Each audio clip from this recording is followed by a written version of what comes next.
नमस्कार, बहुत स्वागत है आपका। मैं हूं आपके साथ ऋतु ज्ञानवानी। सबसे पहले बात करेंगे बुलेटिन में राजनांदगांव की। पूर्व सीएम रमन सिंह का बड़ा बयान सामने आया है। भाजपा की सरकार बनेगी तो गरीबों को मकान दिया जाएगा, गरीबों को दिए जाएंगे 16 लाख मकान। ये बड़ा बयान पूर्व सीएम द्वारा आया है।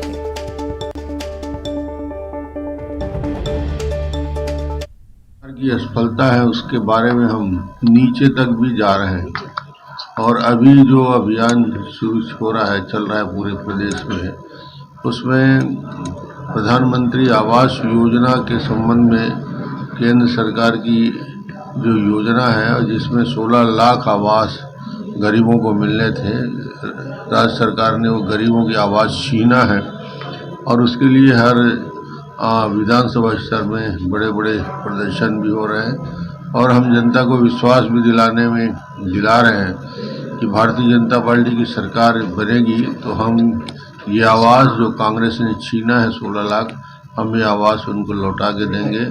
सरकार की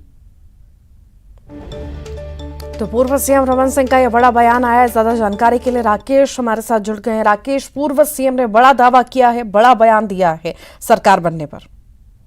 जी हाँ, निश्चित ही ऋतु 2023 का मंथन राजनांदगांव में चल रहा है, जिसमें राष्ट्रीय स्तर के इनके संगठन जो मंत्री हैं वो यहाँ पहुंचे हुए थे। संगठन के जो मंत्री हैं वो पहुंचे थे, जहां राज्य स्तरीय बैठक जो यहाँ चल रही थी, विधानसभा स्तरीय बैठक जो चल रही थी, इसमें रमन सिंह ने बयान दिया है। उसमें कहा है, कांग्रेस के ऊपर आरोप लगाते हुए कि कांग्रेस ने 16 लाख गरीबों का जो मकान है उसको छीना है और जब हमारी सरकार छत्तीसगढ़ में बनेगी, भाजपा की सरकार छत्तीसगढ़ में बनेगी, तो ये 16 लाख जो मकान है उन गरीबों को वापस किया जाएगा।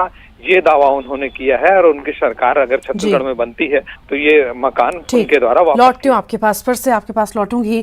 आखिर इस पूरे बयान पर क्या कुछ कांग्रेस प्रवक्ता सुरेंद्र वर्मा ने कहा है, आइए आपको भी सुनवाते हैं। छत्तीसगढ़ में मुद्दाहीन हो चुके भारतीय जनता पार्टी के नेता लगातार गलत बयानी कर रहे हैं। 15 साल मुख्यमंत्री रहे रमन सिंह जिस प्रकार से प्रधानमंत्री आवास योजना को लेकर झूठ बोल रहे हैं, विधानसभा में लिखित बयान में भारसाधक मंत्री ने स्पष्ट रूप से जवाब दिया था कि वर्ष 19-20 और 20-21 के दौरान 3,74,000 प्रधानमंत्री आवास छत्तीसगढ़ के लिए स्वीकृत किए गए, जिनमें से 70% निर्मित हो गए हैं और बाकी निर्माणाधीन हैं। वर्ष 21-22 और 22-23 में एक भी पीएम आवास केंद्र की। और लगातार सहयोगी हमारे साथ जुड़े हुए हैं। राकेश, कोई बयान आया और उसको लेकर पलटवार ना हो, ये तो हो ही नहीं सकता। अब इस पूरे बयान पर पलटवार किया है कांग्रेस नेता ने। हाँ, निश्चित ही देखिए कि अब जो राजनीतिक विषाद है वो बिछने लगी है और विधानसभा की तैयारियां अब धीरे धीरे दोनों पार्टी करने लगी हैं, लेकिन बीजेपी अभी जो है विधानसभा की तैयारियों को लेकर काफी जोर आजमाइश कर रही है। बूथ स्तर से लेकर शक्ति केंद्र तक की तैयारी बीजेपी कर रही है और वो मिशन 2023 का महत्व जानती है, क्योंकि 2024 में लोकसभा भी चुनाव होना है, जिसे लेकर बीजेपी अपनी पूरी ताकत झोंक रही है और प्रदेश में सत्ता पाने के लिए बीजेपी पूरी ताकत झोंक रही है। और इनके जो संगठन के जो प्रमुख हैं वो भी जो राजनीतिक गुर हैं, चुनावी गुर हैं, वो भाजपा का। बहुत बहुत शुक्रिया जानकारी को साझा करने के लिए राकेश। रायगढ़ से बड़ी खबर की बात करते हैं। शराबी ने की है एएसआई की हत्या। जी हां, एएसआई की एन साहू की हत्या हुई है। आरोपी को पुलिस ने गिरफ्तार किया है। सरिया थाना में पदस्थ थे सहायक उप निरीक्षक, साल भर बाद रिटायर होने वाले थे एएसआई। सारंगगढ़ एसपी राकेश कुकरेजा ने पुष्टि की है।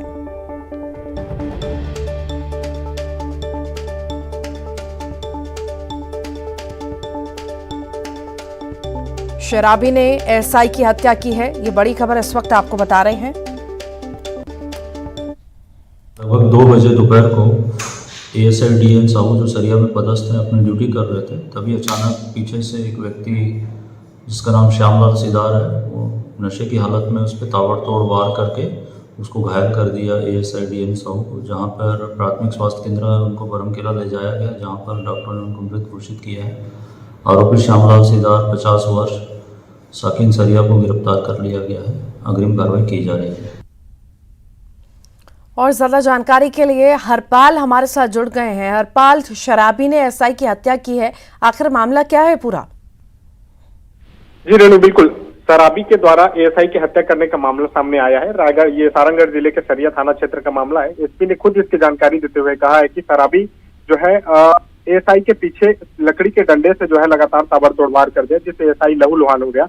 रोज की तरह ही एएसआई डीएन साहू जो है वो औचक निरीक्षण और जो अपने क्षेत्र है वहां पर सर्वे के लिए और जो भी इनकी पुलिस का काम होते हैं उसके लिए गए थे। तभी ये जो आरोपी है उसके द्वारा एएसआई के ऊपर जो है ये आत्मघाती जो कदम उठाए हत्या किया है, जिसके लिए पुलिस जो है आरोपी को तो पकड़ लिया है, साथ ही उसे पूछताछ की जा रही है क्या पुरानी रंजिश तो नहीं है या किस तरह से ये हत्या करने के मकसद से आया था, क्योंकि किसी ने भी इससे पहले जो है इस तरह के पुलिस के ऊपर जो है इस तरह के हत्या के मामले जो है नहीं आए थे। लेकिन सरिया क्षेत्र में बेहद शांत इलाका माना जाता है, किसानों के इलाका, लेकिन वहां पर इस तरह से जो है एकाएक किसी युवक के द्वारा जो है पुलिस के ऊपर हत्या करने का प्रयास करना और अंत में उसकी जान ले लेना, ये कहीं ना कहीं बड़ी बात है। पुलिस ठीक, बहुत बहुत शुक्रिया। रायपुर से बड़ी खबर की बात करते हैं। मिट्टी खुदाई के दौरान 3 की मौत हुई है। मलबे में दबने से 3 लोगों की मौत हुई है। मिट्टी में दबे थे 5 लोग, रेस्क्यू कर 2 को बचा लिया गया, घायलों को अस्पताल भिजवा दिया गया है। सिलतरा चौकी क्षेत्र में थाना सिवा के ग्राम साकरा में कुछ जगह है जहां पर पहले कोल यार्ड हुआ करता था 3-4 साल पहले, और थोड़ा बहुत कोल वोल वहाँ पे जमीन में दबा हुआ कुछ दिख रहा था, जिसको निकालने के लिए कुछ ग्रामीण उसका प्रयास कर रहे थे। और वहाँ पे 10-12 फीट का गड्ढा भी था, जिसमें उस कोल को निकालने की कोशिश करते करते जो जगह है वो थोड़ी सी धंस गई और उन लोग के ऊपर कुछ मिट्टी या कुछ चीज़ें गिर गई, जिससे 3 लोगों की मृत्यु हुई है, 2 महिला और 1 पुरुष, कुल 3 लोगों की मृत्यु हुई है। तीनों ही मृतक साकरा गांव के रहने वाले हैं। पुलिस इसमें जांच पड़ताल कर रही है कि वास्तव में किस तरीके से ये घटनाक्रम हुआ। सर, ये गड्ढा पहले से था? अभी अबैंडन्ड जगह थी जहाँ पे और गड्ढा 10-12 फीट का था। क्या किसी की जिम्मेदारी थी या नहीं थी, वो आगे जांच का विषय है कि उसमें क्या चीज़। और इसी पर ज्यादा जानकारी के लिए युगल हमारे साथ जुड़ गए हैं। युगल, आखिर कैसे हुआ ये हादसा और जो घायल है उनकी हालत कैसे बनी हुई है? ये तो देखिए गंभीर लापरवाही कही जा सकती है। पहले ये कोयला डंपिंग यार्ड था और उसे खुले में छोड़ा गया, और जो कोयले के जो बारीक जो कण होते हैं वो मिट्टी में पूरी तरह से दबे हुए थे। लंबे समय से इसकी खुदाई की जा रही थी और उसी से जो लोग हैं कोयला बीन करके उसके ईंधन के रूप में उपयोग करते थे।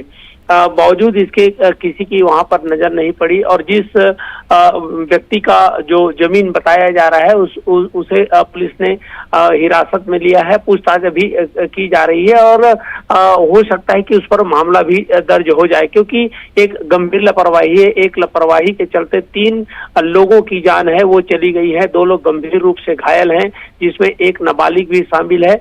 पुलिस पूरे मामले की पड़ताल है वो कर रही है, और बड़ी बात यही है कि उद्योगों से जिस तरह से अपशिष्ट निकलता है उसे बाहर में फेंका जा रहा है। डंपिंग यार्ड है और डंपिंग यार्ड में इस तरह की जो हादसे होने की संभावना वो ज्यादा बनी रहती है, और सुरंग बनाकर खोद कर उसको निकाला जा रहा था। वही लगभग 10 फीट का जो सुरंग था वो अचानक धसक जाने से 5 लोग उसमें दबे थे, 2 को रेस्क्यू करके बचाया गया है। जी, दोनों की हालत अभी जो नाजुक है वो बताई जा रही है। जी ठीक, बहुत बहुत शुक्रिया युगल। रायपुर से बड़ी खबर की बात करते हैं। चिटफंड कंपनी के फरार डायरेक्टरों की तलाश लगातार जारी है। 78 फरार डायरेक्टरों की पुलिस तलाश कर रही है। 3 राज्यों के लिए पुलिस टीम रवाना हुई है। दिल्ली, हरियाणा, पंजाब पहुंची है छत्तीसगढ़ पुलिस। चिटफंड कंपनी के फरार डायरेक्टरों की तलाश लगातार जारी है। निवेशकों के करोड़ों रुपए हड़पने के आरोप इन पर लगे हैं।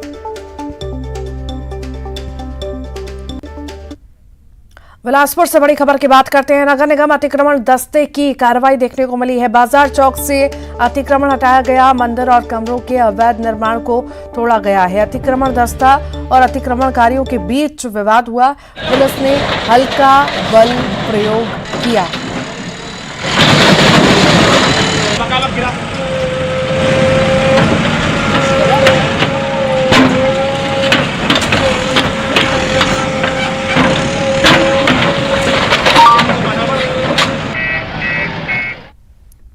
बलरामपुर से बड़ी खबर की बात करते हैं। वाड्फनगर अस्पताल में बड़ी लापरवाही हुई है। महिला को एक्सपायरी डेट की सलाइन चढ़ाई गई है। अस्पताल में महिला की तबीयत बिगड़ गई। सड़क दुर्घटना में महिला घायल हुई थी। तबीयत बिगड़ने के बाद मेडिकल कॉलेज रेफर किया गया। अस्पताल की लापरवाही से परिजनों में गुस्सा है। वाड्फनगर के सिविल अस्पताल का ये मामला आपको बता रहे हैं। लेकिन ये भी हुआ है तो गलत ही हुआ है। नहीं, मरीज लोग तो देखने ही नहीं जानते, अनपढ़ हैं। सामने आरटीए का केस आया था, महिला पंडो थी और उसी के संज्ञान में आया है कि एक्सपायरी बोतल उसको लग गया है। तो संबंधित को, जो भी संबंधित जिम्मेदार हैं, उनको नोटिस जारी करके उचित कार्रवाई जो भी होगा किया जाए। अब ये त्रुटि तो हुआ है, एक्सपायरी दवाइयाँ नहीं होनी चाहिए, उनको अलग से डिस्पोज किया जाता है। लेकिन ये जांच कर रहे हैं अभी कि कैसे उस कार्टून में आया, क्योंकि उस कार्टून में 2024 के भी कुछ बॉटल थे और 3-4 जो एक्सपायरी थे वो भी आ गए थे। नहीं। और ज्यादा जानकारी के लिए सूरज गुप्ता हमारे साथ जुड़ गए हैं। सूरज, कोई ये पहला मामला नहीं है, लगातार ऐसे मामले सामने आते हैं। कभी अव्यवस्थाएं अस्पताल में होती हैं, कभी एक्सपायरी दवाइयां दी जाती हैं, अब सलाइन का मामला आया है। आखिर क्या कह रहे हैं इस पर जिम्मेदार, और जो महिला पेशेंट है उसकी हालत कैसी है? जी रेनू, बता दूं कि हालांकि अभी महिला की हालत के बारे में कोई अपडेट तो नहीं मिल पाया है, क्योंकि वाड्फनगर से सीधा उसे मेडिकल कॉलेज अंबिकापुर रेफर कर दिया गया है। वहीं परिजनों में इस चीज को लेकर काफी गुस्सा है। वहीं इस मामले को लेकर जब चिकित्सा अधिकारी से बात की गई तो उन्होंने कहा कि संबंधित को नोटिस जारी कर जानकारी मांगेंगे आखिर कहां से लापरवाही हुई। लेकिन एक बड़ी लापरवाही सामने हुई है। अब जो जिम्मेदार हैं कहीं ना कहीं पल्ला झाड़ने पर लगे हुए हैं कि वो संबंधित को नोटिस जारी करेंगे, उनसे जवाब मांगेंगे, जब जवाब आएगा तब कार्रवाई करेंगे। लेकिन जिस तरीके से एक्सपायरी दवाई चढ़ाने के बाद परिजनों का आरोप है कि महिला की तबियत बिगड़ी और उसके बाद आनन फानन में उसे मेडिकल कॉलेज रेफर कर दिया गया है। हालांकि अभी उसके स्वास्थ्य के संबंध में किसी प्रकार की कोई अपडेट ना स्वास्थ्य विभाग दे पा रही है, ना उनके परिजनों से किसी प्रकार से संपर्क हो पा रही है। लेकिन लापरवाही तो कहीं ना कहीं लोगों की जान पर आ पड़ी है। ठीक, बहुत बहुत शुक्रिया। रायपुर की बात करते हैं। आरक्षण पर कृषि मंत्री रविंद्र चौबे ने सवाल पूछा है, राज्यपाल क्यों नहीं कर रहे हस्ताक्षर? प्रदेश के युवाओं के भविष्य से खिलवाड़ आखिर क्यों? राजभवन छोड़ें अपनी जिद और करें हस्ताक्षर। लोकतंत्र में जनता सर्वोपरि होती है, रविंद्र चौबे ने ये बयान दिया है। माननीय महामहिम हमारी संसदीय जो प्रणाली है उसमें राज्य की संरक्षक होती है और संरक्षक से हम लोग उम्मीद करते हैं कि राज्य के जनता के हितों के संरक्षण करने के लिए फैसला करना चाहिए। अगर राजभवन में फैसला नहीं हो रहा है और राजभवन की जो भाषा है और कुशाभाऊ ठाकरे परिसर की भाषा अगर एक होगी तो जनता के मन में संदेह जाएगा। राजभवन को भी समझना होगा और राजनीतिक क्षेत्रों में भी इस बात को लोग समझते हैं। और मैं तो ये मान के चलता हूँ, प्रजातंत्र में, लोकतंत्र में जनता सर्वोपरि है। आदरणीय महामहिम राज्यपाल महोदय जी ने हमें कहा था कि जैसे ही विधेयक विधानसभा में पारित होगा तो तुरंत उसमें हस्ताक्षर करेंगी। लगभग 2 महीना गुजर गया, आदरणीय हस्ताक्षर क्यों नहीं कर रही हैं, ये बड़ा प्रश्न चिन्ह है। उन्होंने कहा था कि मार्च उन्होंने जो समय दिया था और सुप्रीम कोर्ट के किसी होने वाले सुनवाई का जिक्र करते हुए उन्होंने कहा था। हमने कहा माननीय उच्च न्यायालय, माननीय उच्चतम न्यायालय का अपनी परिधि है, वो अपना काम न्याय के दायरे में करते हैं। रायपुर से बड़ी खबर की बात करते हैं। राहुल की यात्रा पर कृषि मंत्री बोले हैं, यात्रा की सफलता से बौखला गई है बीजेपी की सोच में पैदा हो गई है खोट। अयोध्यापुरी से श्रीलंका तक राहुल ने यात्रा की है। कृषि मंत्री रविंद्र चौबे का बीजेपी पर निशाना। मुझे लगता है कि भारतीय जनता पार्टी की सोच में खोट पैदा हो गया है। आदरणीय राहुल जी ने नफरत के खिलाफ मोहब्बत का पैगाम देने के लिए जो 4500 किलोमीटर की पदयात्रा की, बरसते ओले या बर्फ के बीच में उन्होंने श्रीनगर में झंडा फहरा करके आम सभा को संबोधित किया, और नफरत के खिलाफ जिस तरीके से उनका उद्बोधन था, मैं ऐसा समझता हूं पूरे हिंदुस्तान के भाजपाई बौखला गए हैं। मैंने क्या कहा, वो क्या समझते हैं, दोनों अलग अलग बातें हैं। हमने कहा इतिहास में दर्ज है, अयोध्यापुरी से श्रीलंका तक मर्यादा पुरुषोत्तम राम जी वनगमन करते हुए यात्रा की थी।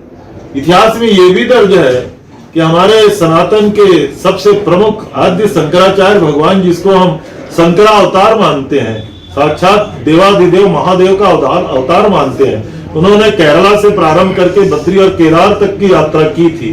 क्या उसकी तुलना राहुल जी से करने की बात थी? हमने कहा था राहुल जी की भी यात्रा लंबी डगर थी, लंबी यात्रा थी। इस प्रकार की 2 यात्राएं इतिहास में हमने पढ़ी, तीसरी यात्रा हमने खुद ने देखा। एक और बड़ी खबर आपको बताते हैं, धान खरीदी पर भी कृषि मंत्री बोले हैं। उन्होंने कहा 4 सालों से धान खरीदी में रिकॉर्ड बन रहा है। प्रदेश में किसानों की दोगुनी हुई है संख्या। किसानों के खातों में 22,000 करोड़ रुपए डाले गए।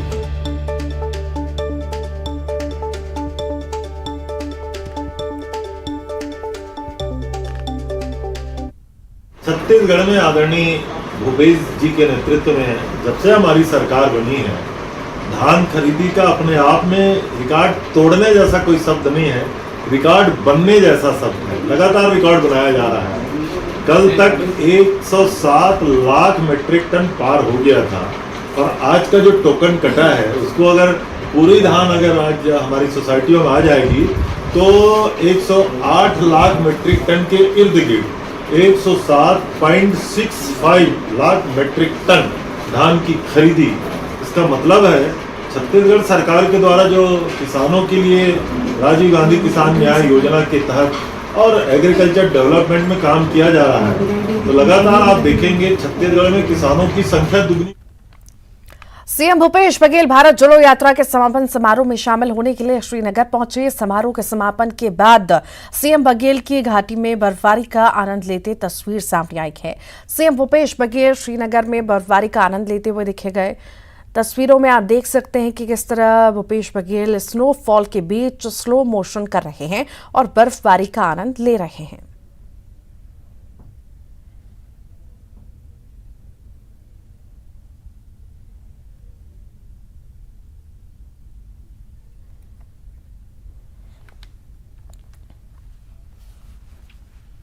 और इसी के साथ ही फिलहाल के लिए इतना ही।